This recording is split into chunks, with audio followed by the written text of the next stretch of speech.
आखिरी पास था।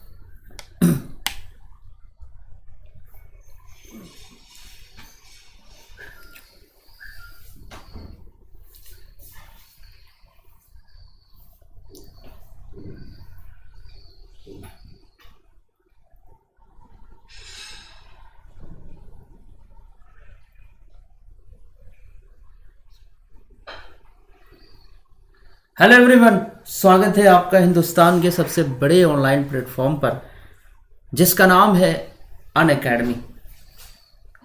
और आप देख रहे हैं विश्व का इतिहास, जिसमें आज हम लोग एक नया टॉपिक लेके आ रहे हैं जो है फ्रांस की क्रांति से। फ्रेंच रिवॉल्यूशन का नाम तो बच्चों आप लोगों ने सुना होगा, लेकिन ये है कि आज हम लोग इसके बारे में डिटेल से बात करेंगे। एक्चुअली में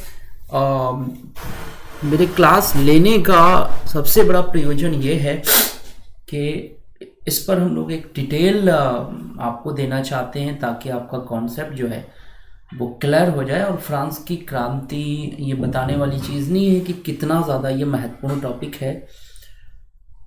सो बच्चों, आइए शुरू करते हैं हम लोग फ्रांस की क्रांति। और इससे पहले मेरी तरफ से आप लोगों को वेरी वेरी गुड मॉर्निंग। और साथ में ये कि आप लोग कैसे हैं, आप लोगों की स्टडी कैसी चल रही है। मैं आशा करता हूँ कि आप लोगों की पढ़ाई अच्छी चल रही होगी, आप लोग अच्छे से होंगे बच्चों। तो आइए हम लोग आज फ्रांस की क्रांति की शुरुआत करते हैं। आइए बच्चों क्लास की शुरुआत करते हैं। Let's crack UPSC CSC Hindi, let's crack it. यहाँ पर सभी बच्चों से मेरा अनुरोध है, जितने भी बच्चे क्लास देख रहे हैं आप सबसे मेरा अनुरोध है कि प्लीज़ आप अनअकैडमी का जो लर्निंग ऐप है उसको सबसे पहले डाउनलोड करिए। अगर आप अनअकैडमी का फुल टू यूज़ चाहते हैं, पूरा यूटिलाइजेशन चाहते हैं, और यकीन मानिए अनअकैडमी से जुड़ने की जो प्रक्रिया है ना बच्चों, वो यहीं से शुरू होती है। तो यहाँ आपको कुछ नहीं करना है। सबसे पहले अनअकैडमी का लर्निंग ऐप आप अपने प्ले स्टोर से डाउनलोड करेंगे, फिर इंस्टॉल करेंगे। और सबसे पहले अनअकैडमी का लर्निंग ऐप आप डाउनलोड करेंगे। उसमें डाउनलोड करने के बाद आप मुझे सर्च कर लीजिए MOHDNADIM,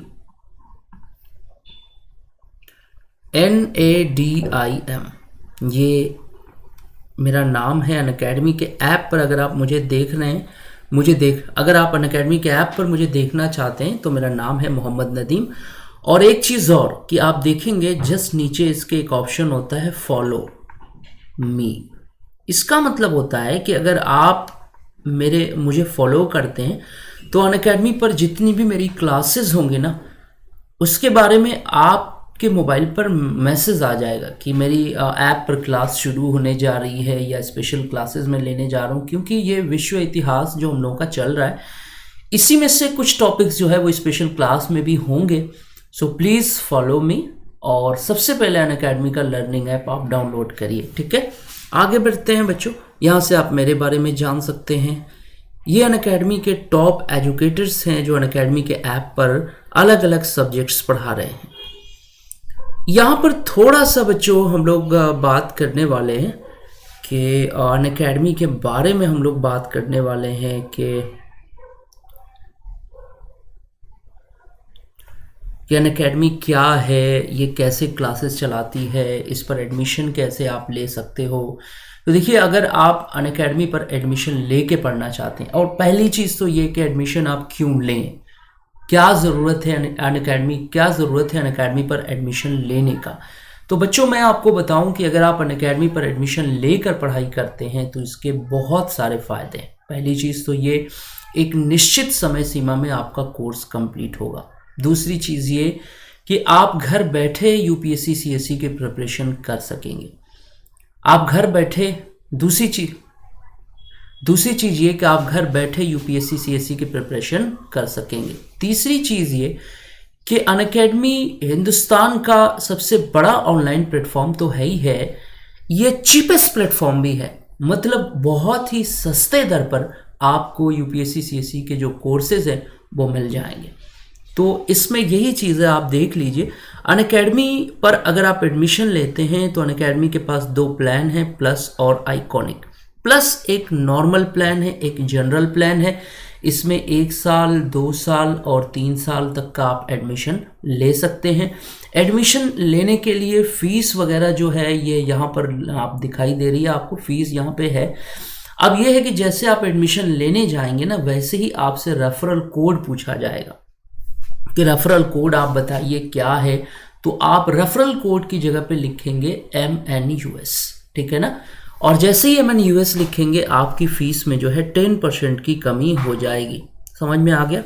एडमिशन की जो सारी प्रोसेस है वो आपको इसी ऐप से शुरू होगी। पहले ऐप को डाउनलोड करेंगे, मेरा नाम सर्च करेंगे, मुझे फॉलो करेंगे और नीचे बेटा आप देखेंगे तो गेट सब्सक्रिप्शन का ऑप्शन आपको दिखाई देगा, है ना। गेट सब्सक्रिप्शन पर जैसे ही आप क्लिक करेंगे आपको प्लान आने लगेगा कि आप कितने साल या कितने साल का लेना चाहते हैं। उसके बाद आप जो है आपसे पूछा जाएगा रेफरल कोड, तो आप वहाँ पर MNUS लगा देंगे 10% डिस्काउंट के लिए, ठीक है बच्चों। उसी तरह से सेम जो है आइकॉनिक जो सब्सक्रिप्शन है उसका भी मसला है। आइकॉनिक सब्सक्रिप्शन अगर आप लेते हैं तो इसमें एक कोच या गाइड आपको मिलेगा जो हर समय आपकी मदद के लिए तैयार रहेगा। इसमें भी 1 साल, 2 साल और 3 साल का प्लान है। यहाँ पर भी सेम प्रक्रिया है, रेफरल कोड MNUS डालेंगे और 10% डिस्काउंट आपको मिल जाएगा, ठीक है बच्चों। आगे बढ़ते हैं, आगे भी कुछ है। ऑप्शनल के लिए भी आपको पता ही होगा कि ऑप्शनल सब्जेक्ट्स के लिए भी अनअकैडमी जो है वो अलग से अपने कोर्सेज चला रही है। तो ऑप्शनल में भी वही सीन है, देख लीजिए। ऑप्शनल का 1 महीने से लेकर 3 साल तक का कोर्स यहाँ पे दिया हुआ है। 1 महीने से लेके 3 साल तक का प्लान यहाँ पर दिया हुआ है। अब आप जो है अपनी सुविधा अनुसार इसको सेलेक्ट कर लीजिए। इसमें भी रेफरल कोड MNUS अगर आप लगाओगे तो 10% की जो छूट है वो आप लोगों को मिलेगी। आगे बढ़ते हैं बच्चों। आपको बता दूं कि आइकॉनिक सब्सक्रिप्शन का जो प्राइस है वो फिर से हाइक हो रहा है। ये प्राइस इसका बढ़ रहा है। अब ये है कि अगर आप सब्सक्रिप्शन लेना चाहते हैं तो थोड़ा सा जल्दी करिए, ठीक है ना। इसमें बहुत सी चीज़ें हैं, क्योंकि इसमें आपको पर्सनल कोच मिलेगा, है ना। इसके अलावा स्टडी प्लानर मिलेगा, बूस्टर सेशंस मिलेगा। मतलब ये बहुत ही बेस्ट है। जो अच्छा है तो जाहिर सी बात है बेस्ट है, जाहिर सी बात है बेस्ट है, इसलिए इसका जो प्राइस है वो हाइक हो रहा है, ठीक है ना। तो इसमें जल्दी करिए। और इसमें भी है कि सब्सक्रिप्शन अगर आप लेने जा रहे हो तो इसमें भी आपको जो है MNUS यूज़ करना है। अब देखिए यहाँ पर एक नया ऑफर है बच्चों आपके लिए। 40% जो है आप अपनी फ़ीस को बचा सकते हैं MNUS रेफरल कोड को यूज़ करके। यहाँ पे देखिए, जैसे ही MNUS यूज़ करेंगे 40% आपका कम होगा। ये एक ऑफ़र आया हुआ है 1 साल के लिए। इसमें क्या है, इसको कम्बो सब्सक्रिप्शन कहते हैं। मतलब इसमें GS और ऑप्शनल दोनों है। 1 साल के लिए अगर आप लेते हैं एडमिशन और MNUS रेफरल कोड यूज़ करते हैं तो कम्बो प्राइस में आप देखिए 77,000 का जो कोर्स है वो 70,153 रुपीज़ में मिल जाएगा। उसी तरह से 1 साल, 2 साल और 3 साल में आपको जो है छूट मिल रही है 14% की रेफरल कोड MNUS को यूज़ करने के बाद। तो जल्दी करिए, ये एक बहुत ही अच्छा ऑफ़र है। ये कुछ दिनों के लिए है। अगर आप इसको यूज़ करेंगे तो आपको एक भारी फ़ायदा होगा, ठीक है। आगे बढ़ते हैं। अब आगे बढ़िए। यहाँ पर ये है कि ये एक कॉम्बो ऑफर जैसा मैंने आप लोगों को बताया है कि UPSC, CSE, GS और ऑप्शनल के लिए आपको 70,153 रुपीज़ में जो है वो सब्सक्रिप्शन मिल रहा है। बस आपको करना है रेफरल कोड MNUS को यूज़। 10% जो है आपको यहाँ पर कम्बो ऑफर में आप समझिए कि अप्लाई करेंगे जब कोड तो 10% और मिलेगा। समझ में आ गया बच्चों। एक तो फीस कम हुई है यहाँ पर देखिए, फिर उसके बाद जो है रेफरल कोड MNUS यूज़ करने के बाद 10% का और जो है फ़ायदा मिलेगा। तो ये एक बहुत बढ़िया समय है कि आप 1 साल के लिए GS और ऑप्शनल दोनों पा रहे हैं एक भारी छूट में। ठीक है बच्चों, तो इसको जितनी जल्दी हो सके करिए, और कोई प्रॉब्लम हो, कुछ और जानना हो तो टेलीग्राम पर आप मुझसे बात करिए। ये तो आपको पता ही है कि गेमिफाइड जो है वो कंपटीशन की शुरुआत हो चुकी है अनअकैडमी पर। इसमें आप भाग ले सकते हैं और बेहतरीन जो प्राइज़ है वो जीत सकते हैं। फर्स्ट प्राइज़, सेकंड प्राइज़ और थर्ड प्राइज़ इसमें भाग लेने पर आप लोगों को मिलेगा, ठीक है ना। तो अब यहाँ पर ये है कि एक चीज़ और है बेटा कि 21 दिसंबर से अनअकैडमी पर अलग अलग बैचेस शुरू हो रही हैं ना, English medium, Hindi medium, bilingual. तो आप अपनी सुविधा के अनुसार जो है इन बैचेस को ज्वाइन कर, जैसे आप अपनी सुविधा के अनुसार इन बैचेस को ज्वाइन कर सकते हैं। जैसे आप देख सकते हैं सुनील अभिव्यक्ति सर हैं, मुरनाल पटेल सर हैं, सिद्धार्थ अरोड़ा सर हैं। ये जो फैकल्टीज़ हैं ये रेयरेस्ट फैकल्टीज़ हैं अनअकैडमी की। सो ये शुरुआत करेंगे क्लासेस की, है ना। इसके अलावा जो है आप देख सकते हैं कि ये भी पूरी बैचेस के अनाउंसमेंट यहाँ पर हुए हैं। ये सारे भी बैचेस चल रहे हैं। इनमें जो भी आपको सुटेबल लगे यूज़ करिए रेफरल कोड MNUS और जुड़ जाइए अनअकैडमी से। तो ठीक है बच्चों, आ जाइए आज की क्लास पर। आज की क्लास जैसा कि मैंने आपको बताया फ्रांस की क्रांति पर आधारित है। फ्रांस की क्रांति जो कुछ समय के लिए सारी दुनिया को इस क्रांति ने आकर्षित कर लिया था अपनी तरफ। तो इस टॉपिक पर आज हम लोगों को बात करना है। ये बहुत ही खूबसूरत टॉपिक है। जैसा कि बच्चों हम लोगों ने अमेरिका की क्रांति पढ़ी, उसमें हम लोगों ने देखा चीज़ों के बारे में कि कैसे वो क्रांति हुई, कैसे इंग्लैंड जैसा महान देश जो है उसे अमेरिका छोड़ना पड़ा। उसी तरीके से आज फ्रांस की क्रांति पर हमारी और आपकी बात होगी। तो आप सब तैयार हैं क्लास के लिए? Are you get ready for this class? We are just discussing about the French Revolution. It was a very attractive and most important revolution from the world. So French Revolution, this is our topic. तो चलिए आइए शुरू करते हैं। सबसे पहले हम लोग जो है सामान्य परिचय, आज जो क्लास है इस क्लास में मैं आप लोगों को सामान्य परिचय दूंगा फ्रांस के बारे में कि फ्रांस एक यूरोप का देश है। ये एक ऐसा देश है जहाँ पर किसी ज़माने में एक महान क्रांति हुई थी और उस क्रांति के स्वरूप जो है वहाँ नेपोलियन बोनापार्ट का जन्म हुआ। नेपोलियन बोनापार्ट की शख्सियत के बारे में बहुत ज़्यादा मुझे बताने की ज़रूरत नहीं है क्योंकि आप लोग नेपोलियन के बारे में बखूबी जानते हैं। तो आइए चलिए शुरू करते हैं आज की क्लास को। और बच्चों ये पूरा जो कॉन्सेप्ट है जो मैं आपको देने की कोशिश कर रहा हूँ, मेरी कोशिश होगी कि फ्रांस की क्रांति पर एक कॉन्सेप्ट आपको मिल जाए। उसके बाद अगर सवाल आते भी हैं तो आप बहुत आसानी से ईश्वर की दया से सवालों को कर जाएंगे। तो चलिए आइए, अब समय हो गया है, हम लोग बात करने जा रहे हैं फ्रांस की क्रांति पर।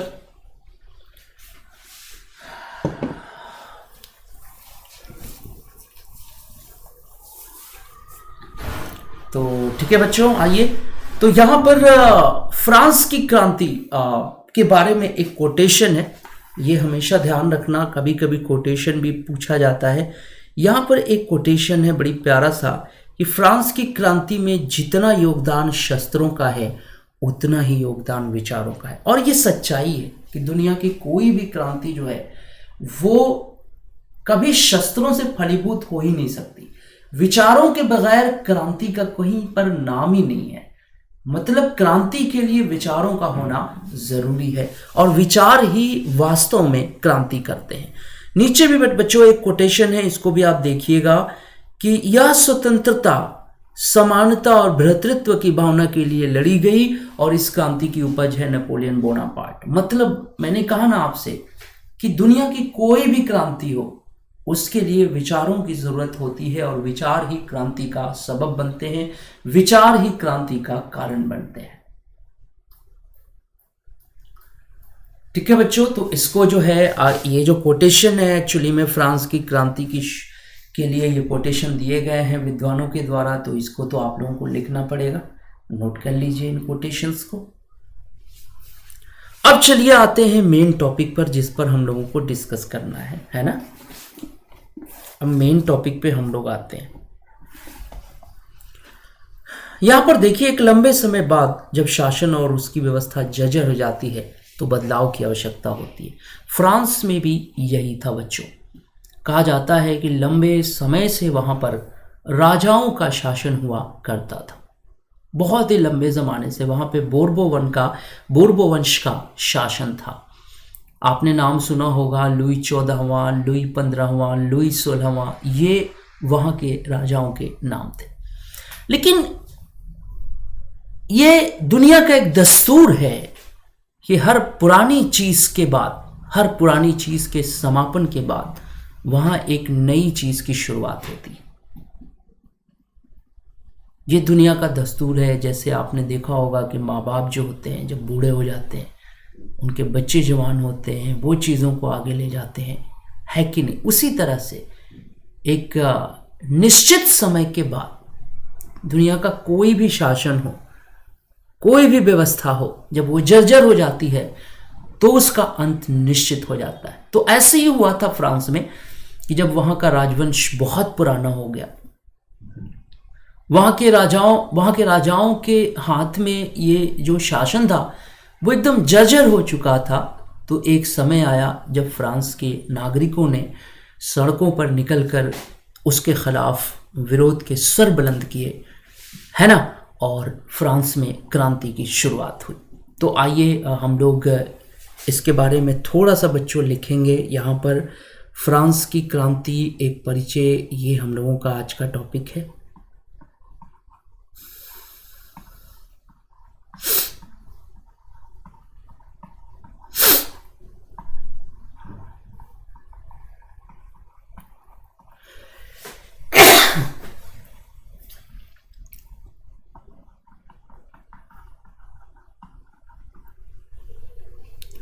ये जो कोटेशन है इसको हम लोग लिखेंगे, इस संसार में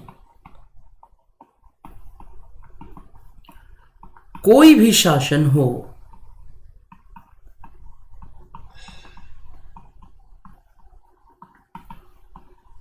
अथवा व्यवस्था हो,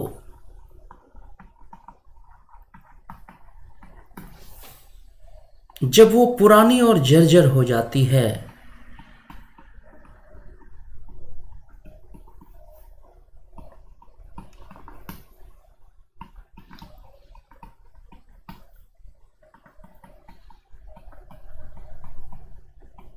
तब बदलाव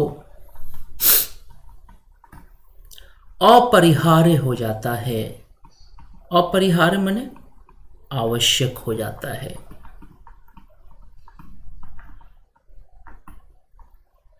बदलाव अपरिहार्य हो जाता है।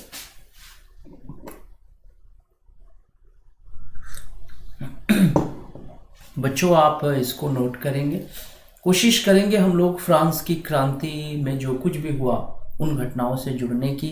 हिस्ट्री को समझने का सबसे बेहतरीन तरीका ये है कि आप हिस्ट्री की कहानी से जुड़ने की कोशिश करिए। History is a story.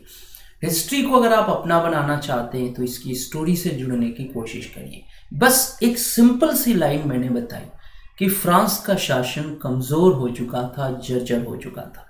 वहाँ के राजाओं के हाथों में ये शासन एक तरह से भंगुर स्थिति में आ चुका था, अब चलने के लायक नहीं था। और ये दुनिया का दस्तूर है कि जो भी चीज़ कमज़ोर हो जाती है वो एक समय के बाद टूट कर बिखर जाया करती है। बस ये था कि कुछ चीज़ें स्वयं बिखर जाती हैं और कुछ चीज़ें लोगों के द्वारा बिखेर दी जाती हैं। तो फ्रांस की जो क्रांति थी वो यही थी कि ऐसी सिचुएशन आ गई थी कि फ्रांस के लोगों ने उसके खिलाफ आवाज़ उठाई और उस पुरानी जर्जर व्यवस्था को तोड़कर फेंक दिया। यही जो अवस्था है ये फ्रांस की क्रांति कहलाई। फ्रांस में एक नए समय का, एक नए शासन का उदय होता है। तो यही जो लाइन है मैंने आपको नोट कराई, इसको आप लोग लिख लीजिए सबसे पहले।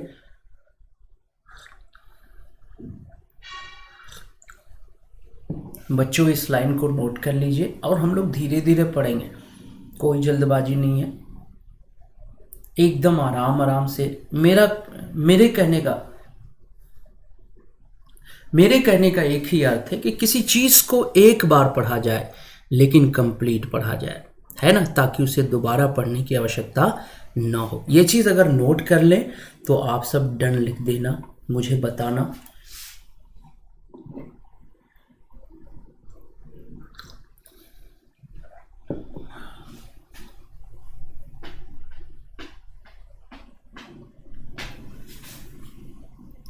आगे बढ़ते हैं हम लोग। लगातार युद्ध और हिंसा के बाद फ्रांस में बदलाव हुआ। इसके बाद फ्रांस को एक शासक मिला। सही बात है, फ्रांस के लोगों ने, अभी चूंकि हम लोग एक परिचय पर बात कर रहे हैं बच्चों, है ना, अभी तो हम लोग एक परिचय की बात कर रहे हैं। यहां पर यही चीज मैं आपको बता रहा था कि फ्रांस में उस पुराने शासन के खिलाफ वहां की जनता ने आवाज उठाई। वहां की जनता ने अपने आवाज को बुलंद किया, उस पुराने शासन के खिलाफ बोलना शुरू किया।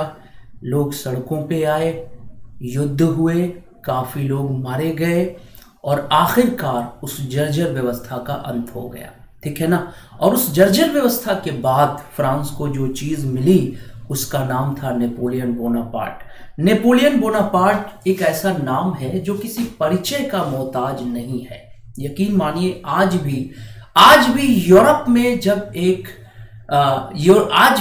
आज भी यूरोप में जब लोग आसमान में उल्का पिंड देखते हैं तो उनके मुंह से निकल जाता है कि कहीं ये नेपोलियन बोनापार्ट तो नहीं है। तो रियली में एक समय था जब फ्रांस में नेपोलियन बोनापार्ट हुआ करता था और पूरा का पूरा यूरोप जो है वो उसकी कांति से कांतिमय हो गया था। कहने का मतलब ये है कि नेपोलियन बोनापार्ट के बारे में एक ही बात कहूँगा कि कुछ लोग वक्त के सांचे में ढल जाते हैं, पर उनका क्या करे जो सांचे बदल जाते हैं। नेपोलियन बोनापार्ट के बारे में बच्चों आगे हम लोग बड़ी डिटेल में बात करेंगे। तो अब यहाँ पर एक चीज़ हम लोगों को लिखना है कि लोगों ने उस जर्जर व्यवस्था को तोड़ दिया, पुराने राजाओं की जर्जर व्यवस्था को तोड़ दिया, जिसमें जनता के साथ इंसाफ नहीं था, जिसमें मनमाना शासन था, जिसमें जो है मनमाना कार्य किया जा रहा था, लोग परेशान थे। तो अंत में जनता ने उस शासन का समापन कर दिया। तो यहां पर लिखेंगे कि फ्रांस की जनता ने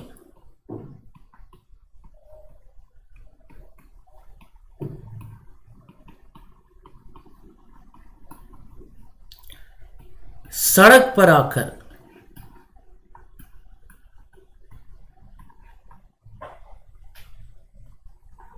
फ्रांस की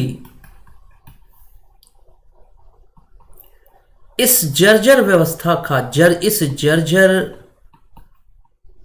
और निरंकुश शासन व्यवस्था का अंत कर दिया।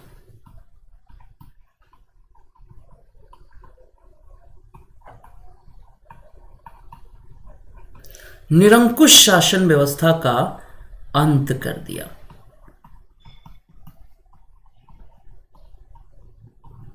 निरंकुश शासन व्यवस्था का अंत कर दिया। तो नोट करेंगे बच्चों, इसको लिखेंगे।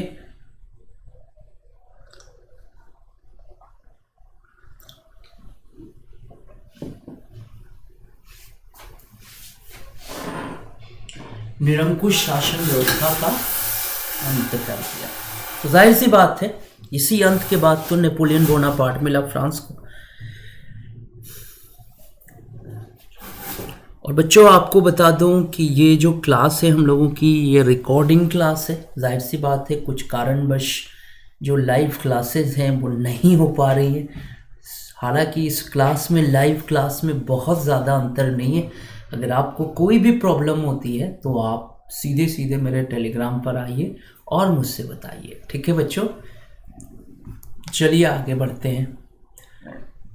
कहा जाता है कि फ्रांस की जो क्रांति की शुरुआत हुई, क्योंकि बच्चों एक चीज़ जान लीजिए कि आज हम लोग जिस चीज़ पर बात कर रहे हैं ना, ये एक परिचय है। मैंने पहले ही कह दिया कि ये क्या है, एक परिचय है। अभी हम लोग बहुत डिटेल पर नहीं जा रहे ना, अभी हम लोग केवल सामान्य परिचय की बात कर रहे हैं। केवल और केवल फ्रांस की क्रांति के बारे में जो एक ओवरव्यूज जो होते हैं, एक नॉर्मल जो विचारधारा होती है, उसी पे बात कर रहे हैं।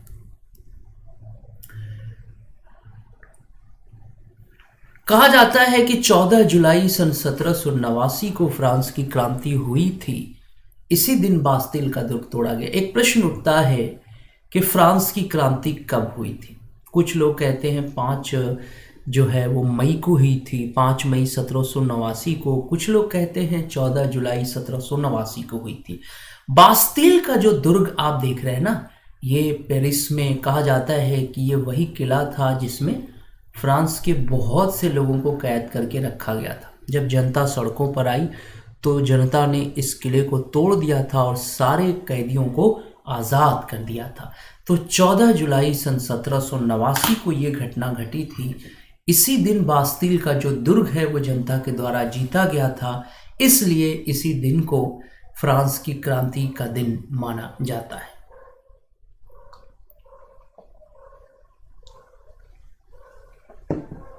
ठीक है बच्चों, अब जो है हम लोग मेन, ये तो मान लीजिए हम लोगों ने एक परिचय की बात की, एक नॉर्मल मैंने चीज़ों को आपको बताया कि ऐसा ऐसा फ्रांस की क्रांति में हुआ, मुख्य बातें। लेकिन अब हम लोग थोड़ा सा डिटेल पर बढ़ेंगे और डिटेल में पहला हेडिंग डालेंगे फ्रांस की तत्कालिक राजनीतिक स्थिति। क्या हेडिंग डालेंगे? फ्रांस की तत्कालीन राजनीतिक स्थिति। तो आइए अब हम लोग हेडिंग डालेंगे, चूंकि अब जाकर हम लोग जो है डिटेल पर बात करेंगे।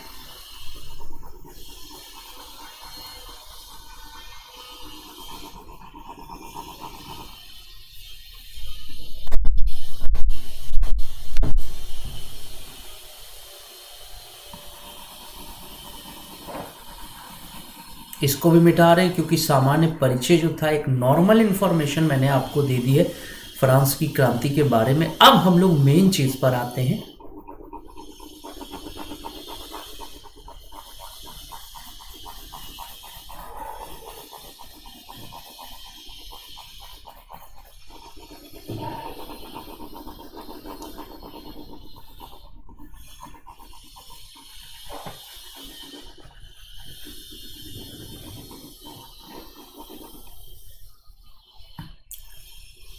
तो हेडिंग हम लोग डालेंगे फ्रांस की तत्कालीन राजनीतिक स्थिति।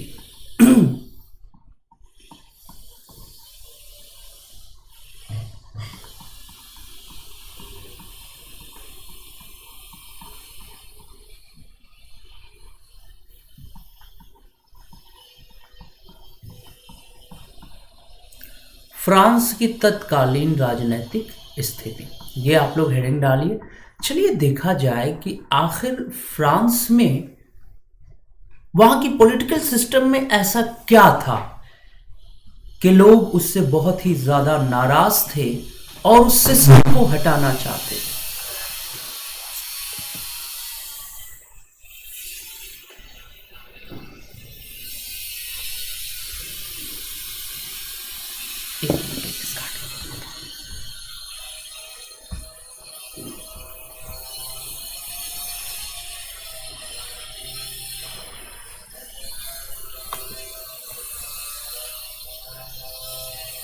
एक मिनट बच्चों, आप लोग इंतजार कर लें, बस 1 मिनट रुक जाएं। गिव मी सम मिनट।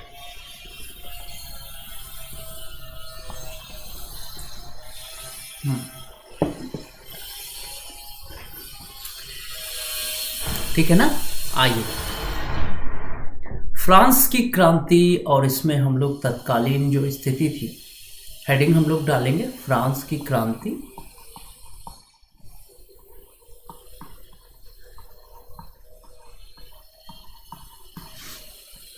ठीक है ना, ये मेन हेडिंग है हम लोगों की।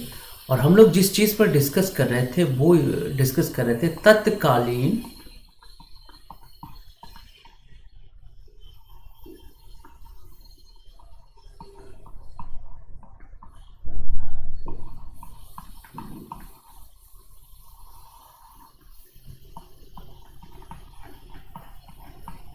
तत्कालीन राजनीतिक स्थिति। ठीक ना, इसमें ये हम बात कर रहे थे कि आखिर फ्रांस के राजाओं में ऐसा क्या था भाई जनता तो अपने राजाओं से पुराने ज़माने में बहुत मोहब्बत करती थी, बहुत लगाव होता था, लेकिन आखिर वहाँ के राजाओं में ऐसा क्या था जिसकी वजह से लोग इतने ज़्यादा नाराज़ थे और अपने ही राजाओं के खिलाफ सड़कों पर उतर आए। आपको मैं बता दूं कि फ्रांस की जनता ने आपको मैं बता दूं कि फ्रांस की जनता ने अपने ही राजा को फांसी दे दिया था। इतनी ज़्यादा जनता में नाराज़गी थी, है ना।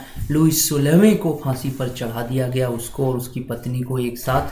ये एक बड़ा ही दुखदाई घटना भी है, तकलीफ भी देती है, लेकिन सोचने पर मजबूर करती है कि आखिर फ्रांस में ऐसा क्या हो गया था कि लोग अपने जनता, अपने राजा से इतना ज़्यादा नाराज़ थे। तो चलिए आइए हम लोग अब पड़ताल करेंगे फ्रांस के राजाओं के बारे में कि आखिर जो फ्रांस के राजा थे वो कैसे थे। और ऐसी क्या दिक्कत हो गई, ऐसी क्या प्रॉब्लम हो गई जिसकी वजह से जनता ने क्रांति किया। सबसे पहले हम लोग बात करेंगे लुई 14वें के बारे में, है ना। सबसे पहले हम लोग बात करेंगे लुई 14वें के बारे में। देखिए, लुई 14वां का कभी नाम आप लोगों ने सुना है? फ्रांस का राजा लुई 14वां, ये देख लीजिए। इसकी ड्यूरेशन है 1643 ईस्वी से लेकर 1715 ईस्वी तक। कहा जाता है कि जो लुई 14वां था ये कहा करता था कि मैं ही राज्य हूँ। क्या कहता था? कि आई एम द स्टेट, मैं ही राज्य हूँ। और यकीन मानिए ये बहुत ही निरंकुश किस्म का इंसान था, है ना। पूरे फ्रांस पर इसकी जकड़ थी, पूरे फ्रांस पर इसका शासन था और निरंकुश व्यक्ति था। लेकिन एक चीज था कि he was the very clever person, he was the very capable person of the France. बहुत ही कहा जाए कि वो निरंकुश तो था लेकिन बहुत योग्य और समझदार था। कहा जाता है कि लुई 14वें के शासनकाल में जो फ्रांस की प्रतिष्ठा थी वो अपने चरमोत्कर्ष पर पहुंच गई। ये एक रियलिटी है। लुई 14वें के बारे में हम कहेंगे कि वो निरंकुश तो था। सबसे बड़ी चीज है कि राजा निरंकुश हो। राजशाही में होता क्या है? राजशाही में यही तो होता है कि राजा ज्यादातर निरंकुशी होते हैं, लेकिन राजा अगर योग्य हो तो उसकी निरंकुशता भी अच्छी लगती है। लेकिन राजा अयोग्य हो और निरंकुश भी हो तो चीज़ें क्या हो जाती हैं? बहुत ही खतरनाक हो जाती हैं। तो चलिए आइए हम लोग सबसे पहले लुई 14वें के बारे में बात करें कि लुई 14वें के शासन की क्या विशेषता थी। तो सबसे पहले हम लिखेंगे लुई 14वां।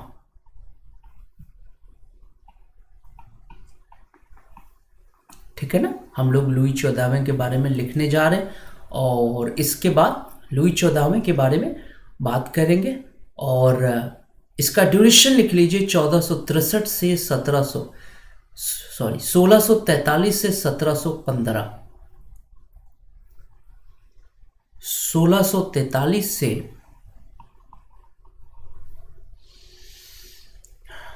1715, क्योंकि जाहिर सी बात है अगर आपको फ्रांस की क्रांति के बारे में जानना है तो डिटेल आपको लेनी पड़ेगी। वहाँ के हर कंडीशन पे जाके बात करना होगा कि आखिर क्या था, प्रॉब्लम कहाँ थी जहाँ से लोग इतने ज़्यादा उग्र हो गए कि उन्होंने अपने राजा को मौत की सजा दी। तो यहाँ पर बात करेंगे कि लुई 14वां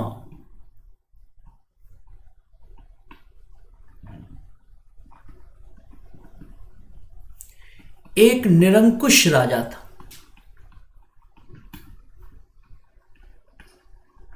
क्योंकि देखिए, इतिहास एक ऐसा विषय है ना जो आपकी अच्छाइयों को भी बयां करता है और आपकी कमजोरियों को भी बताता है। इतिहास किसी को माफ नहीं करता। आप में जो खास बात है वो जरूर लिखेगा, वो आपको जरूर बताएगा। दूध का दूध और पानी का पानी कर देता है।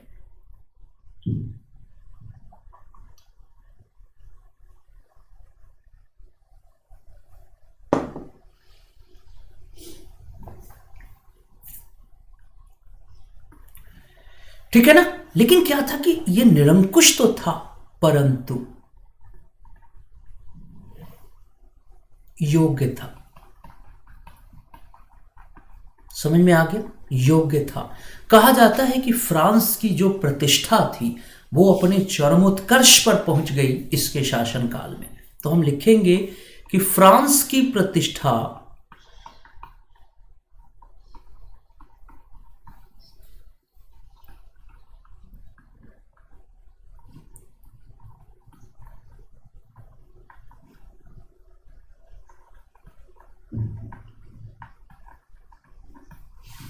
फ्रांस की प्रतिष्ठा इसके शासनकाल में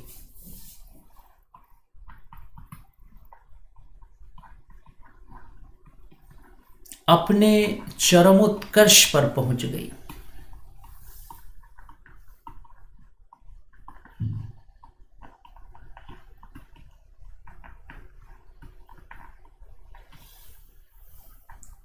ठीक है बच्चों, समझ में आ रहा है? सबसे बड़ी चीज़ मैंने क्या आपसे बताया था कि अगर बंदा जो है, आदमी जो है, चलो ठीक है थोड़ा बेलगामी है, लेकिन अगर योग्य है, समझदार है ना, और ये सच्चाई है कि एक नासमझ दोस्त से ज़्यादा अच्छा एक समझदार दोस्त होता है। एक नासमझ दोस्त से ज़्यादा अच्छा एक समझदार दुश्मन होता है। तो ये सच्चाई है। तो निरंकुश तो था लेकिन काबिल आदमी था। फ्रांस की जो प्रतिष्ठा थी इसके शासनकाल में अपने चरम उत्कर्ष पर पहुंच गए।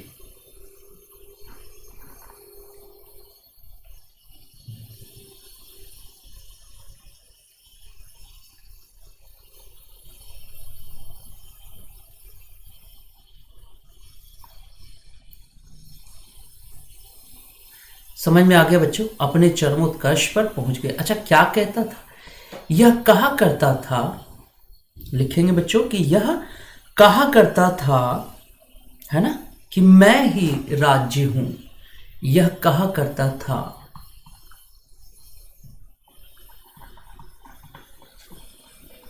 कि मैं ही राज्य हूं। यही बच्चों, यही चीजें कौन सा फ्रांस का राजा था जो कहता था कि मैं ही राज्य हूं, आई एम द स्टेट? कौन सा राजा था? तो आप कहेंगे वो लुई 14वां था। ठीक है, और क्या था इसका? ये कहता था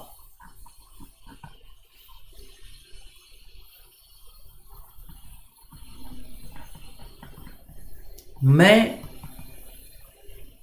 ईश्वर का प्रतिनिधि हूं।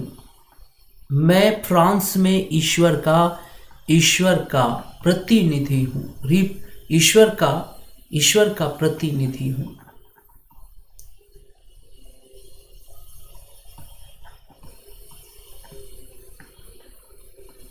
मैं ईश्वर का प्रतिनिधि हूं। समझ में आ गया बच्चों? तो 2-3 चीजें यहां पर बहुत खास हो जाती हैं। वो कौन सा राजा था जिसने फ्रांस की प्रतिष्ठा को सर्वोच्च स्तर पे पहुंचा दिया? वो लुई 14वां था। कौन सा राजा था जो कहता था कि मैं ही राज्य हूं? वो फ्रांस का राजा लुई 14वां था। कौन सा राजा था फ्रांस का या यूरोप का जो कहता था कि मैं ईश्वर का प्रतिनिधि हूं? वो लुई 14वां। समझ में आ रहा है? देख रहे हैं आप, इसमें फैक्ट्स भी हैं, इसमें कॉन्सेप्ट भी है। ठीक है, और पूरा हम लोग फ्रांस की क्रांति पर बात कर रहे हैं। बच्चों इसको नोट कर लीजिए। नोट करने के बाद आप मुझे बताएं तो फिर हम लोग इसको इरेज कर फ्रांस के अगले राजा के बारे में बात करते हैं। इसको इरेज करके फ्रांस के अगले राजा के बारे में बात करते हैं, क्योंकि कहीं ना कहीं तो प्रॉब्लम थी। यहां तो चलो ठीक है, निरंकुश था लेकिन काबिल इंसान था, और फ्रांस की जनता को इस राजा पर रश्क रहा होगा, नाज रहा होगा। इसको मिटा दिया जाए। हो गया, ये चीज लिख लिया आप लोगों ने।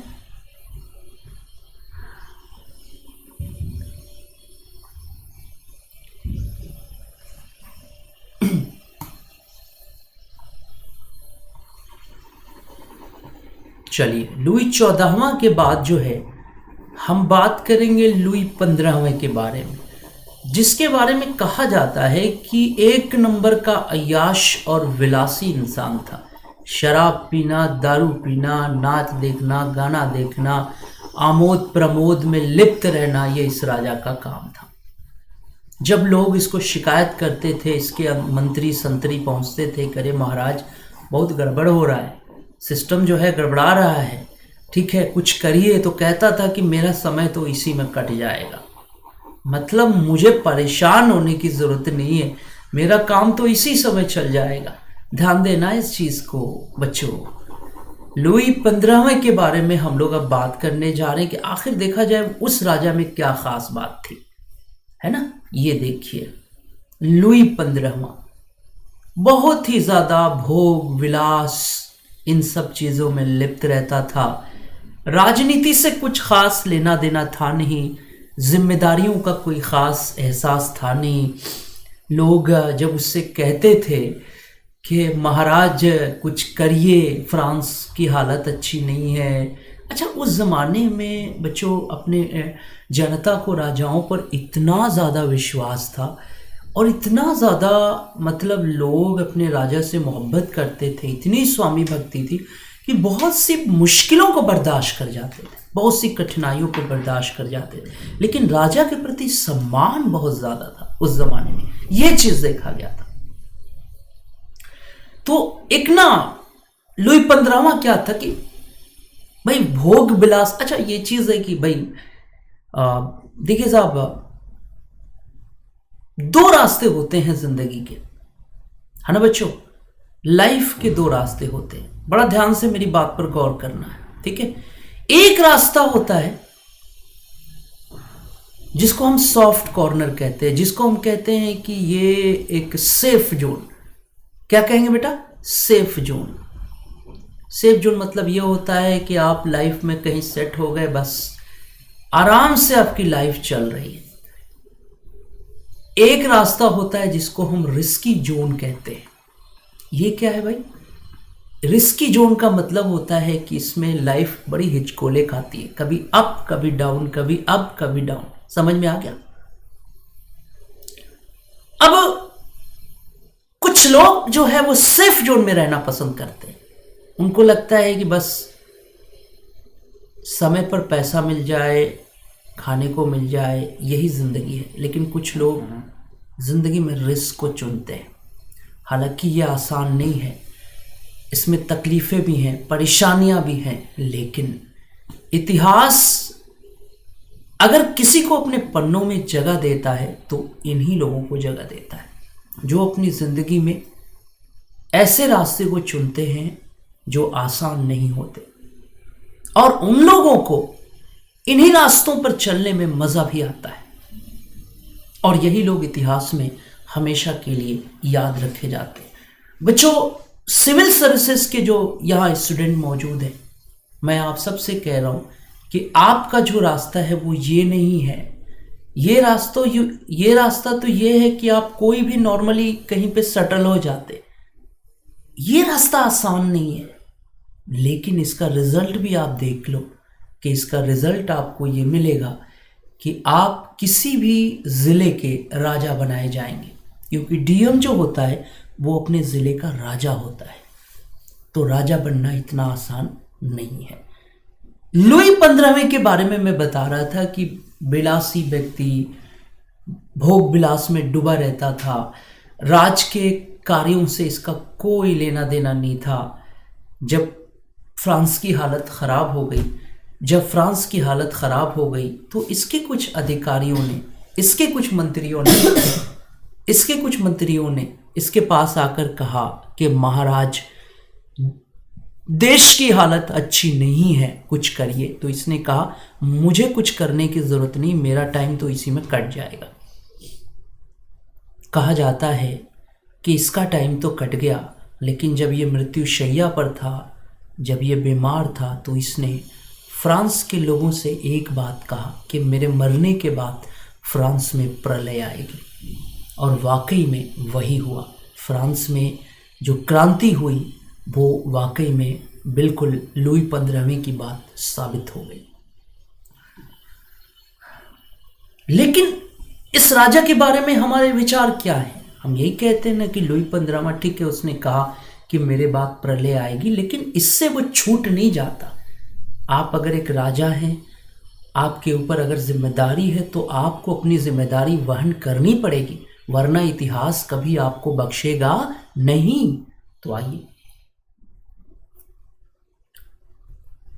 यहाँ पर हम लोग इसके बारे में थोड़ा सा लिखेंगे। हमारा हेडिंग क्या होगा बच्चों? लुई 15वां। लुई 15वां। क्योंकि अब आप सोच रहे होंगे कि सर ये 14वां 15वां क्यों लिखवा रहे हैं, इसका क्या मतलब है? बच्चों नाम तो लुई ही है ना, तो इसमें फर्क करने के लिए इतिहासकारों ने क्या कर दिया, उनको एक रेटिंग दे दिया कि ये 14वें हैं, ये 14वें हैं, ये 15वें हैं, ये 14वें हैं, ये 15वें हैं, ये 16वें हैं। ठीक है, तो लुई 15वां जो है लुई 14वें के बाद जो है इसको राजा बनाया गया। क्या था इसकी असलियत? क्या थी असलियत इसकी? ये थी कि ये एक विलासी राजा था।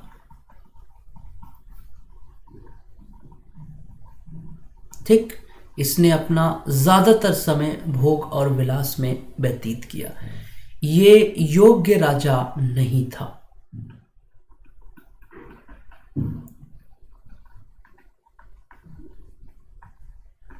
ये योग्य राजा नहीं था। ठीक है, जब इससे कहा गया कि फ्रांस की हालत अच्छी नहीं है,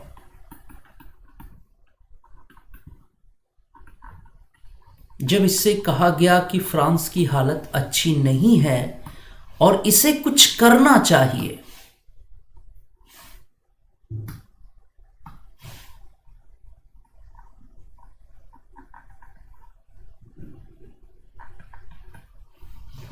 फ्रांस की हालत अच्छी नहीं है ना, और इसे कुछ करना चाहिए,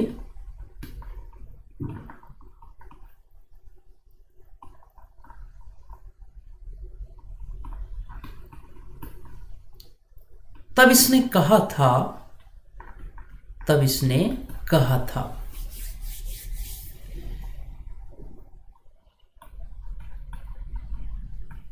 कि मेरा समय तो इसी में कट जाएगा,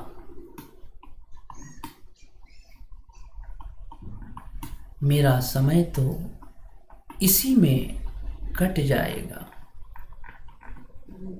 ये क्या है? ये गैर जिम्मेदारी वाली बात है ना यार। आप राजा हो, आपका काम क्या है? शराब पीना और बैठ के जो है नर्तकियों का डांस देखना, नर्तकियों का नृत्य देखना, भोग विलास में लिप्त रहना, ये राजा का कर्तव्य है। इसके अलावा आपकी जिम्मेदारी क्या है? मैं कहता हूं कि किसी इंसान को आप एक तमाचा मार दोगे तो अगले दिन उस तमाचे का जो फीवर है, उस तमाचे का जो बात है वो आएंगे, है ना? लेकिन किसी इंसान को डेली तमाचा मारो। इतिहास का काम क्या है? इतिहास डेली तमाचा मारता है। ये तमाचा ही तो है कि आपके बारे में हर दिन कोई पढ़ा रहा होता है कि आप भोग विलासी थे, आपने जिम्मेदारी नहीं समझी। हर दिन, यानी हर दिन कोई आप पर आक्षेप लगा रहा है। यानी एक होता है मरना, तो इंसान एक दिन मरता है, और एक कुछ लोग हर दिन मरते हैं। तो बड़ा फर्क है ना कि जब जूलियस सीजर जो है मर रहा था, जब उसको मारा गया जूलियस सीजर को रोम में, और उसने देखा कि उसके अपने ही लोगों ने मारा, उसके दोस्त ब्रूटस ने उसको पीछे से छुरा मारा, तो उसने क्या कहा? उसने एक लाइन कही कि cowards die many time but a brave die only one time. जो गीदड़ होता है वो हर दिन मरता है, लेकिन एक बहादुर इंसान एक दिन मरता है। तो इट्स अ रियलिटी कि इतिहास कभी किसी को माफ नहीं करता। तो यहां पर आप देख रहे हो बच्चों, ये चीजें क्लियर हो रही हैं कि इन्होंने क्या कहा कि समय तो इसी में कट जाएगा। ठीक है, आपने ऐश कर लिया, आपका समय तो कट गया, लेकिन इतिहास ने आपको माफ नहीं किया। वो हर दिन आपकी याद दिलाता है लोगों को कि ये ऐसा राजा था जिसने अपनी जिंदगी सिर्फ खाने पीने और ऐश करने में गुजार दी। इसके लिए जनता का, इसके लिए अवाम का कोई दायित्व नहीं था। तो कुछ लोग जो ये सोचते हैं कि हम निकल जाएंगे, बहुत आसानी से बच जाएंगे, शायद उनकी भूल है कि हर दिन उन पर लानत और मलामत होती है, हर दिन उन पर लानत और मलामत होती है, हर दिन उनको लोग बोलते हैं, सुनाते हैं, उनके बारे में बताया जाता है। तो इन्होंने क्या कहा कि मेरा समय तो कट जाएगा, है ना, ये लाइन इन्होंने बोली। और आगे क्या इन्होंने कहा,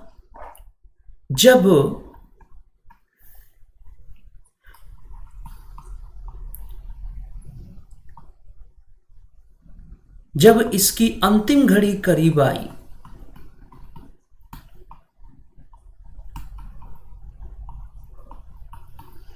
जब इसकी अंतिम घड़ी करीब आई, तब इसने कहा था, है ना, कि मेरे मरने के बाद फ्रांस में प्रलय आएगी। इसने क्या कहा बच्चों, कि मेरे मरने के बाद फ्रांस में प्रलय आएगी।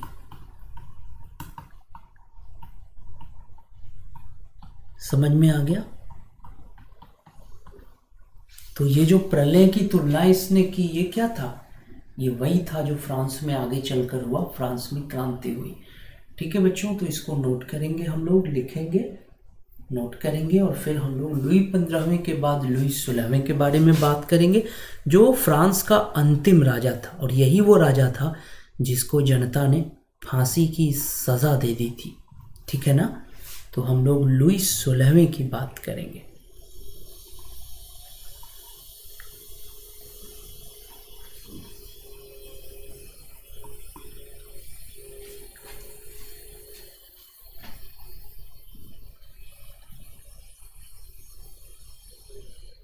नोट कर लीजिए, अब हम लोग आगे बढ़ने वाले हैं बच्चों।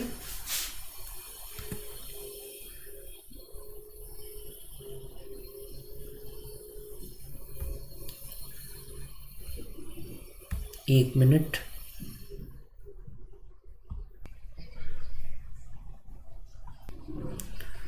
तो विद्यार्थियों, हम लोग बात कर रहे थे फ्रांस की क्रांति पर। ठीक है, एक बार फिर हम लोग उसी तरफ हैं।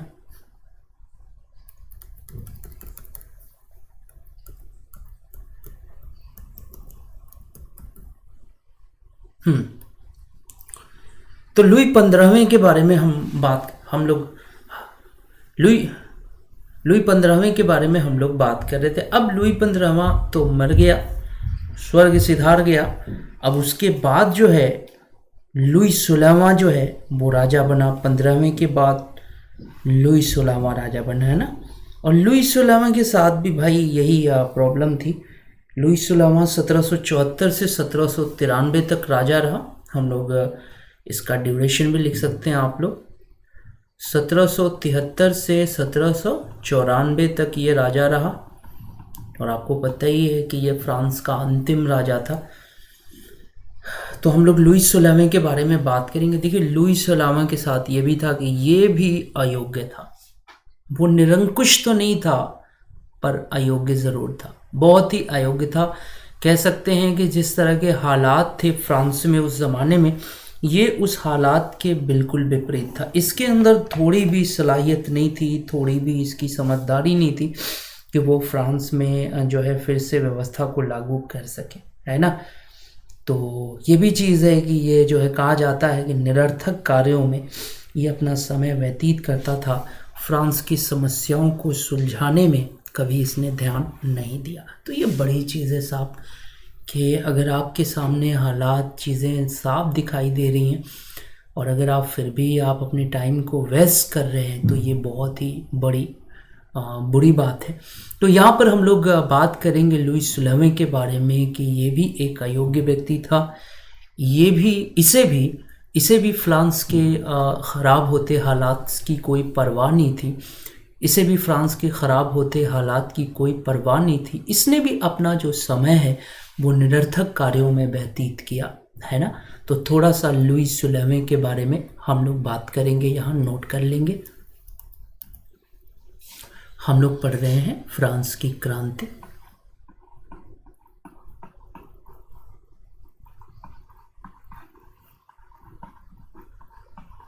है ना। और फ्रांस की क्रांति में हम राजनीतिक व्यवस्था पढ़ रहे हैं, तत्कालीन राजनीतिक व्यवस्था।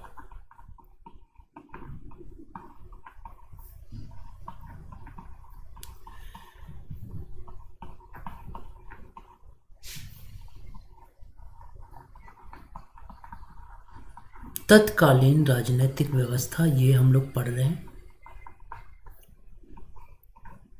ठीक है बच्चों, इसमें हम लोग अब पढ़ने जा रहे हैं लुई 16वें के बारे में।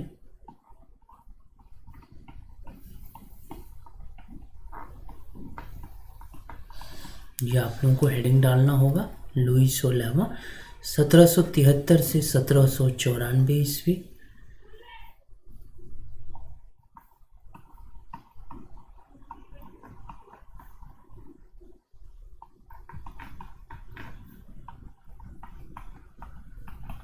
सत्रह सौ तिहत्तर से 1794 ईस्वी, लुई 16वां।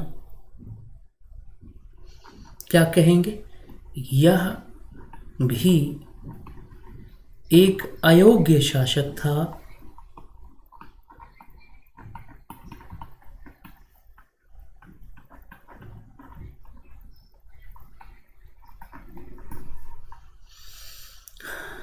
अपना समय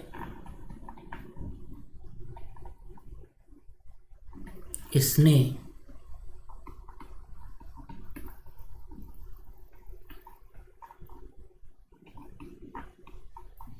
निरर्थक कार्यों में व्यतीत किया। है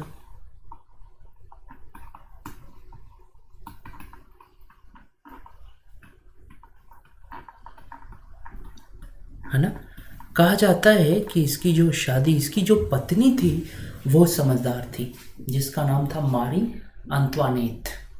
ये इसकी जो पत्नी थी मारी अंतवानेत, ये ऑस्ट्रिया की राजकुमारी थी, है ना।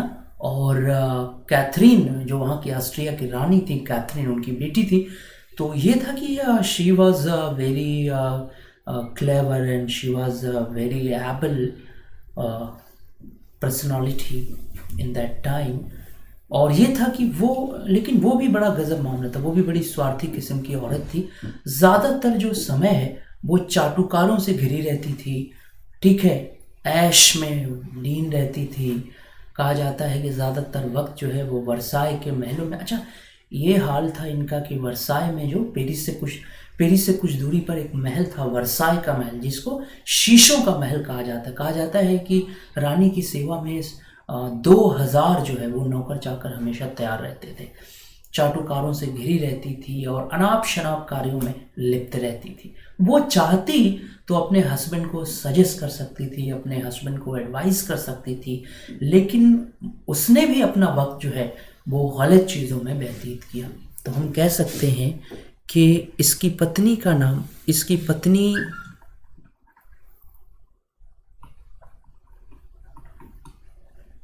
का नाम मारी अंतवानेत था, मारी अंतवानेत,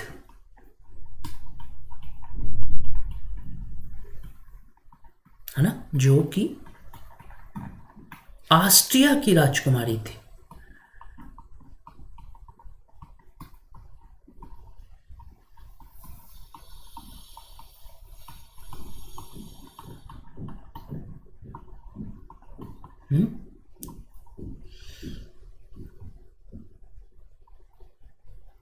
ऑस्ट्रिया की राजकुमारी थी। कहा जाता है कि वो योग्य थी, लेकिन उसने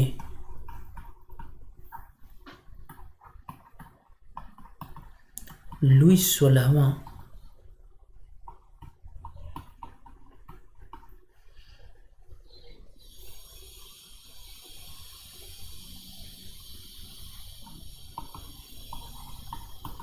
को समझाया नहीं। ठीक है ना। तो ये तो हालात से साहब वहाँ के राजाओं के, ठीक है ना, इस तरह के हालात थे, इस तरह की कंडीशन थी।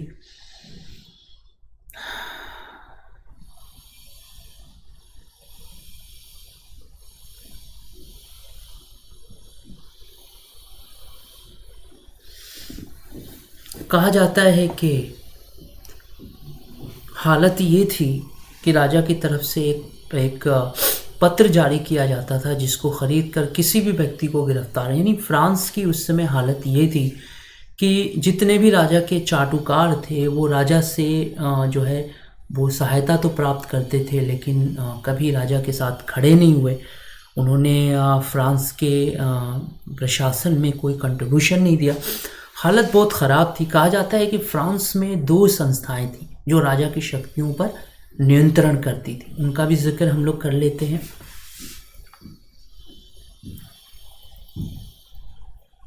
नोट करेंगे, इसको लिख लेंगे बच्चों, फिर मैं आपको बताता हूँ। फ्रांस में दो संस्थाएं थी जो राजा की शक्ति पर कंट्रोल करती थी, लेकिन वो भी एक प्रकार से निष्क्रिय हो गई थी। पहली संस्था थी स्टेट्स जनरल, जिसकी बैठक 1614 में हुई थी। उसके बाद से कोई बैठक ही नहीं हुई। मतलब इसमें प्रतिनिधि जो है वो राजा की शक्तियों पर अंकुश लगाते थे, या कह सकते हैं कि कौन सा कानून बनेगा नहीं बनेगा ये सब चीज़ें।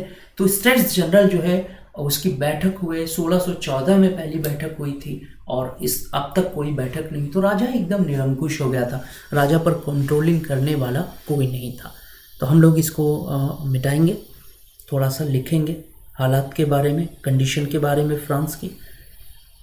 अगर आप लोगों ने लिख लिया है तो मुझे बोलें, बताएं। अगर आपने लिख लिया है तो बताएं, मैं इसको मिटा देता हूं।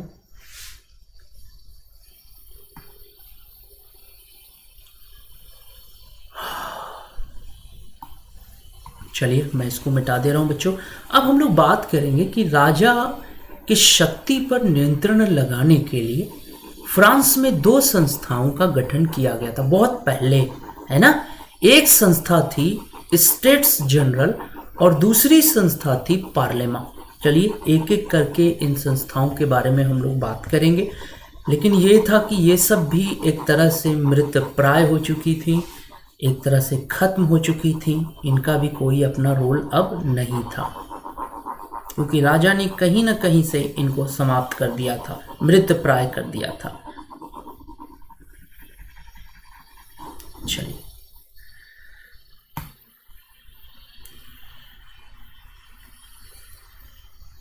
लिखेंगे कि राजा की शक्ति पर नियंत्रण लगाने के लिए राजा की शक्ति पर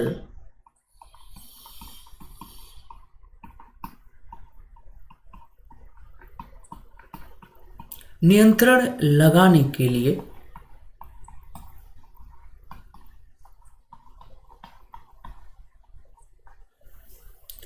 फ्रांस में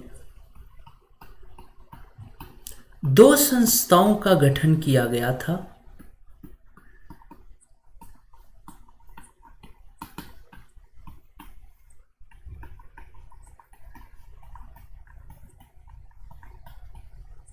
ठीक, पहली संस्था थी स्टेट्स जनरल, जिसमें जनप्रतिनिधि बैठकर भाग लेते थे, स्टेट्स जनरल। और दूसरी जो संस्था थी बच्चों उसका नाम था पार्लेमा।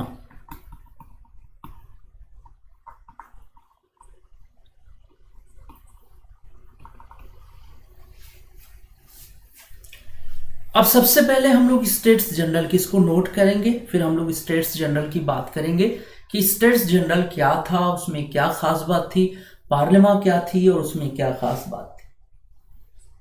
ठीक है बच्चों, इसको नोट करिए, आप लोग लिख लीजिए, फिर हम लोग इस पर डिस्कस करते हैं एक एक करके।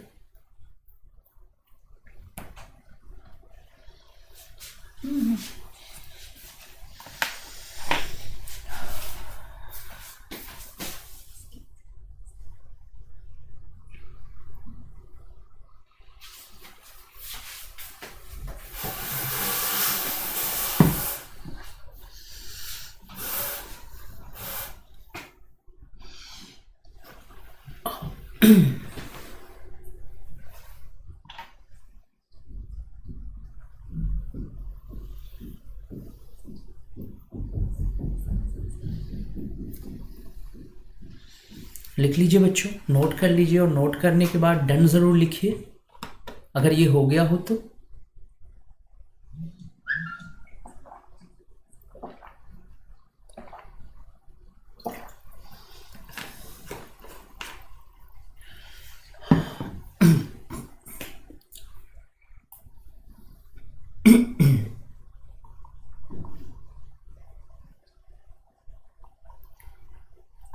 ठीक, चलिए अब हम लोग स्टेट्स जनरल की बात करने जा रहे हैं ना। सबसे पहले हम लोग किसकी बात करेंगे?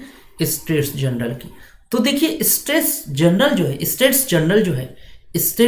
जो है, जनप्रतिनिधियों की एक सभा थी, जिसमें जनप्रतिनिधियों की सभाएं बुलाई जाती थी। उसमें जो है विचार विमर्श करने के बाद कोई डिसीजन लिया जाता था कि राजा जो ये कानून बना रहे हैं ये सही है कि नहीं है। तो कहीं ना कहीं से ये बड़ी प्रभावशाली थी। वास्तव में राजा की शक्तियों पर अंकुश लगाने के लिए पुराने ज़माने में फ्रांस में इस संस्था का गठन किया गया था, जिसमें जनता के प्रतिनिधि सीधे तौर पर भाग लेते थे। इसमें जनप्रतिनिधि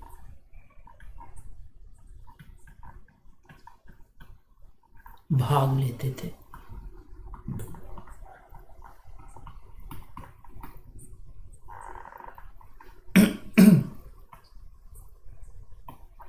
ठीक है ना। इसमें राजा के द्वारा बनाए गए विभिन्न कानूनों पर चर्चा होती थी। सिर्फ इतना लिख लीजिए, इसमें जनप्रतिनिधि भाग लेते थे। एक नॉर्मल इंफॉर्मेशन लेना है, ठीक है ना, जिस्टेट्स जनरल के बीच, और ये राजा पर अंकुश लगाने का काम करती थी। ठीक है, इसको नोट कर लीजिए।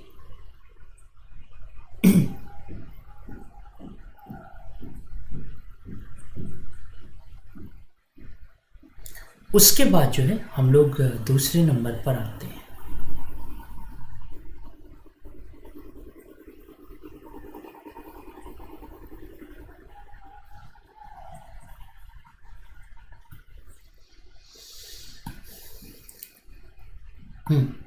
अब दूसरे नंबर पर हम लोग बात करते हैं। तो दूसरा जो है वो है पार्लियामेंट। एक्चुअली में पार्लियामेंट की तुलना जो है आप सर्वोच्च न्यायालय के न्यायाधीशों से कर सकते हैं। एक प्रकार का ये न्यायालय था, है ना, जो राजा के कानून को पास करता था। कोई राजा कानून बनाता था तो न्यायाधीश उस पर दस्तखत करते थे, तब जाकर वो कानून लागू किया जाता था, है ना। तो एक प्रकार का ये फ्रांस में न्यायालय था।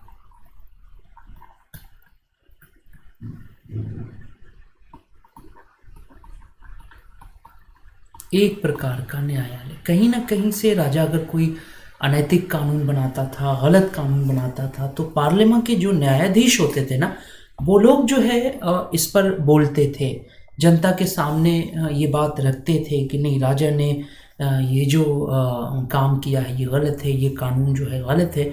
तो ये लोग ना उस कानून के बारे में जनता को अवेयर करते थे। लेकिन कहा जाता है कि इनका जो पद था न्यायाधीशों का, लिखेंगे एक प्रकार का न्यायालय था। आगे लिखेंगे कि इनका पद कालांतर में क्या हो गया था? इनका पद कालांतर में वंशानुगत हो गया था। वंशानुगत हो गया था। समझ में आ गया बच्चों? कोई दिक्कत तो नहीं है।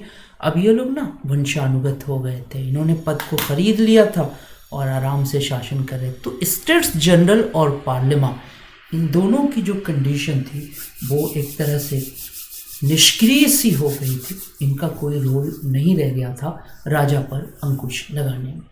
तो ये हालात थे फ्रांस के। इस तरह के पॉलिटिकल सिचुएशन थी।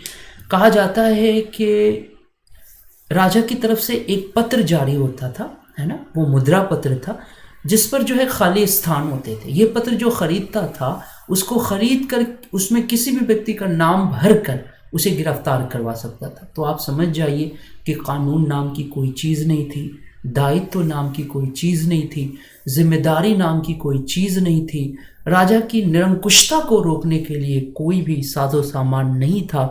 ऐसी स्थिति में फ्रांस की हालत इतनी ख़राब हो गई कि पूरे फ्रांस के संसाधनों को मात्र फ्रांस के 20% लोग उपभोग कर रहे थे। बाकी जनता त्राहिमाम कर रही थी, परेशान थी। ऐसी स्थिति में लोग रोटी के लिए फ्रांस में तरस गए थे। भुखमरी के हालात थे।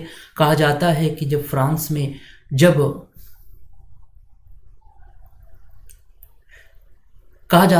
फ्रांस की महिलाएं भूख से तड़प कर या अपने बच्चों के लिए रोटी मांगने के लिए रानी अंतवानेत के पास पहुंची वर्साई के महल में कि हमें रोटी चाहिए, हम भूखे हैं। तो मारी अंतवानेत ने कहा कि रोटी नहीं है तो क्या हुआ, केक क्यों नहीं खाते। तो आप अंदाज़ा लगाइए कि किस दर्जे के लोग थे, क्या मामला थे फ्रांस में। ठीक है बच्चों, तो फ्रांस की क्रांति पर हम लोगों की ये जो क्लास है ये एक चरणबद्ध तरीके से चलती रहेगी।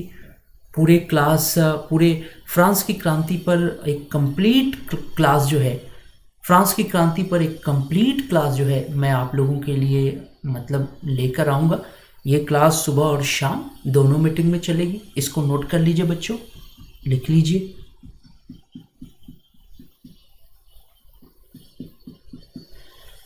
है ना। तो क्लास की टाइमिंग बच्चों नोट कर लीजिए, या आपने नोट कर लिया होगा, मैं आशा करता हूं।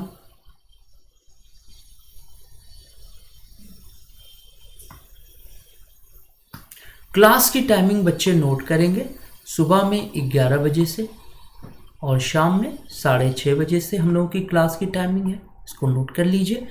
और उसके बाद बच्चों एक चीज़ और, यहाँ पर आप देख सकते हैं कि स्पेशल क्लासेस के बारे में मैं आपको बताना चाहता हूँ कि मैंने मॉडर्न हिस्ट्री पर प्री और मेंस दोनों के लिए स्पेशल क्लासेस ली हुई हैं, ठीक ना। वो आप देख सकते हैं। विश्व का इतिहास पर भी जो है अमेरिका की क्रांति से संबंधित कुछ क्लासेस हैं स्पेशल क्लासेस में। इसका तरीका यही है कि आप सबसे पहले अनअकैडमी का लर्निंग ऐप डाउनलोड करेंगे और वहाँ पर मेरा नाम डालिए मोहम्मद नदीम, ठीक, स्पेशल क्लासेस। ठीक है बच्चों, ये जैसे ही स्पेशल क्लासेस आप सर्च करोगे ना, वैसे ही स्पेशल क्लासेस वहां पे खुल के आ जाएंगी। जितनी मैंने मॉडर्न हिस्ट्री की मैंने लगभग पूरी क्लासेस ली हुई हैं वहां पर, वो आप देख सकते हैं फ्री में। मॉडर्न हिस्ट्री मेंस के लिए क्लासेस ली है मैंने, वो सब कुछ आप फ्री में देख सकते हैं, आकर आराम से पढ़ सकते हैं, इसके लिए कोई चार्ज नहीं है। ठीक है बच्चों, और यही चीज़ है कि यहाँ पर आप मुझे फॉलो ज़रूर करेंगे, है ना। सभी बच्चों से मैं कहूँगा कि फॉलो ज़रूर करेंगे। क्यों? क्योंकि जब भी मेरी स्पेशल क्लास होगी उसके मैसेजेस आप पर अनअकैडमी की तरफ से भेजे जाएंगे। ठीक है बच्चों, तो देखिए विश्व का इतिहास, अमेरिका की क्रांति, तात्कालिक कारण, इस पर भी मैंने स्पेशल क्लास लिया है। विश्व का इतिहास, अमेरिका की क्रांति, स्वतंत्रता की घोषणा, इस पर भी स्पेशल क्लास मैंने लिया है। 1857 की क्रांति, 1857 की क्रांति, मुख्य परीक्षा, इस पर भी मैंने क्लासेस लिया हुआ। यानी पूरा जो है मॉडर्न हिस्ट्री पे क्लास आपको स्पेशल क्लास में मिल जाएगा। आपको एक एक क्लास करके हिस्ट्री की देखनी चाहिए, ठीक है। और साथ में ये बच्चों के आप सबका बहुत बहुत शुक्रिया क्लास में आने के लिए। और यहाँ पर ध्यान देना है कि जब भी आप अनअकैडमी पर एडमिशन लीजिए, रेफरल कोड MNUS को यूज़ कर लीजिए, इससे 10% आपकी फीस कम हो जाएगी, है ना। When you are going for the subscription, you can use the referral code MNUS for 10% discount. और साथ में बच्चों ये क्लास अगर आपको अच्छी लगी हो तो लाइक ज़रूर कर दीजिएगा, शेयर ज़रूर करिएगा, ताकि हो सकता है ज़रूरतमंद बच्चों तक ये क्लासेस जो है हो सकता है। लाइक ज़रूर, अगर आपको क्लास अच्छी लगी हो तो लाइक ज़रूर कर दीजिए, शेयर ज़रूर कर दीजिएगा क्लास को, ताकि हो सकता है कि ज़रूरतमंद बच्चे तक क्लास पहुंच जाए। सब्सक्राइब ज़रूर करिए चैनल को, ताकि आने वाली क्लास की नोटिफिकेशन आपको मिल सके। सब्सक्राइब ज़रूर करिए चैनल को, ताकि आने वाली क्लास की नोटिफिकेशन आपको मिल सके। बेल आइकन्स का बटन दबाइए ताकि आने वाली क्लास की नोटिफिकेशन आपको मिल सके। और आप सभी बच्चों का बहुत बहुत शुक्रिया क्लास में आने के लिए। बहुत बहुत धन्यवाद, बहुत बहुत शुक्रिया।